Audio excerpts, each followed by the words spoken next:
Quick review on multiplying with decimals. So I'm going to post this video with your assignment, your retake. So hopefully if you get stuck, you take a look at this as a reminder. All right, so multiplying with decimals. The first thing we need to remember is we want to just basically multiply as if the numbers were whole numbers. So we start by just ignoring the decimals. So let me write that there.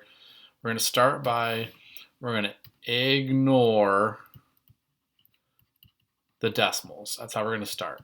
So we're just going to multiply them as if there was no decimals. Okay, after we're done multiplying through, as if there was no decimals, we're going to go and count the number of decimal places in each factor. Remember, the factor are the two numbers we're multiplying to get the product. So we're going to count the number of decimal places we have there. Right? We're going to go ahead and make a note of that. After we're done counting that, we're going to count the same number of places, decimal places in the product. So the product is the answer we got when we did step one. We're going to start from the right and move left. Okay, so we're starting from the right and moving left. I'll show you here in a couple examples. If we need to, we're going to add some zeros to hold place values. If we don't, we're going to get rid of zeros if we don't need them. Well, most likely you won't run into that, but if you do, just remember you can use zeros as placeholders. And then finally, we're going to go ahead and put that decimal place where we stop counting in the answer. Okay, this will give us our converted answer from the original one. We ignored the decimal, so we're basically going to go ahead and put that back in. All right, so I think the biggest key for you guys here to remember is that we're going to start by ignoring the decimals. We're just going to multiply as if they weren't there, and then we're going to figure out where we need to place those decimals back into our final answer in the product. Okay, let's look at some examples. So let me go ahead and I'm going to move some of these down so we have a little more room, and then we'll go from there. So maybe not, maybe so. All right, there we go. So our first example is 3 multiplied by 3 and 5/10. So I'm just going to set that up as if there are no decimals at all. So I'm going to say 35 multiplied by 3. You notice how I just converted that 3 and 5/10 to 35. I ignored the decimal. Now I'm just going to multiply through like I normally would. 5 times 3 is 15, so I'm going to drop the 5 down, carry the 1. 3 times 3 is 9. 9 plus 1 is 10. All right. So now I'm going to go up here and count how many decimal places I have. I have 1 decimal place. Perfect. So starting here, I'm going to go ahead and count over to the left 1 decimal place. So I'm going to go there. Since I don't have to add any zeros or remove any zeros, I'm just now going to drop that decimal right there.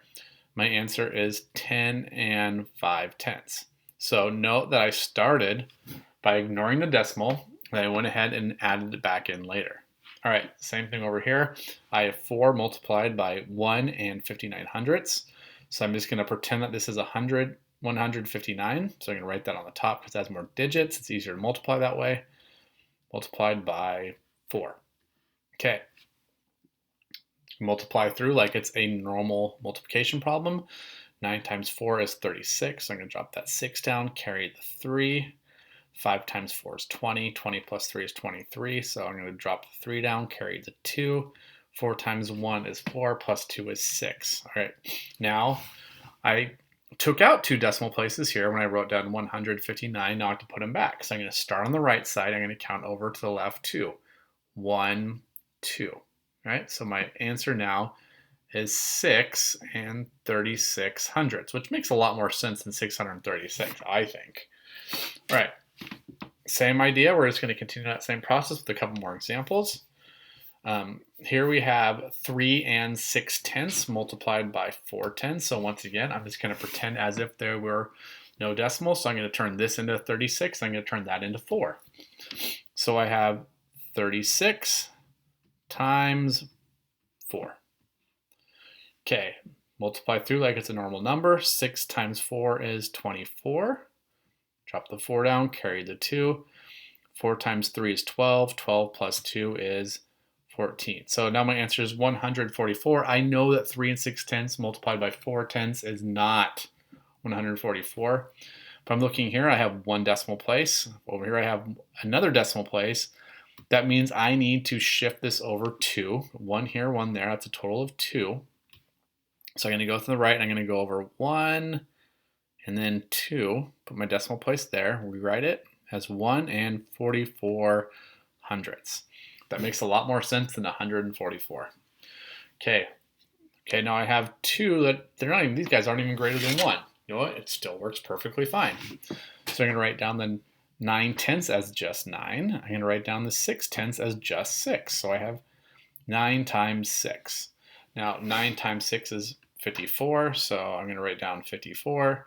Now I know that 9/10 times 6/10 is not 54. And you notice here I have 1 decimal place. And here I have another decimal place. That's a total of 2 decimal places. I'm going to start here. I'm going to go over 1, 2, and my final answer would be 5,400. So you should go ahead and put a 0 in there as a placeholder as well. Okay, here's a quick review of how you multiply decimals. Remember, you start by treating them as if they were whole numbers, and then we determine how many decimal places we removed, and then we put them back in. All right, hope this is helpful. Good luck.